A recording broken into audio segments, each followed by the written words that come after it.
આજથી રામ મંદિર દર્શનાર્થીઓ માટે ખુલ્લું। મોડી રાતથી જ ભક્તોએ લગાવી લાંબી લાઈનો। શ્રદ્ધાળુઓની ભારે ભીડ ઉમટી।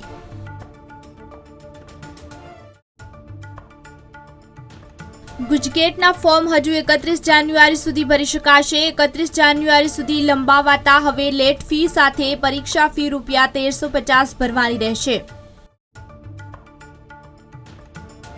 કર્તવ્ય પથ પર રજૂ થશે ગુજરાતની ઝાંખી। ધોરડો ગુજરાતના સરહદી પ્રવાસનની વૈશ્વિક ઓળખ તરીકે વિષય આધારિત દિલ્હીમાં પ્રજાસત્તાક દિને ગુજરાતની ઝાંખી રજૂ થશે।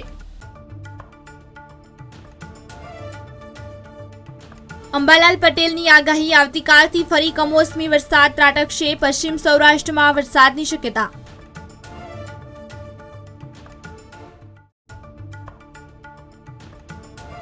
અયોધ્યામાં ભરાશે દાદાનો દરબાર। ભૂપેન્દ્ર પટેલની આગામી કેબિનેટ બેઠક અયોધ્યામાં થઈ શકે છે।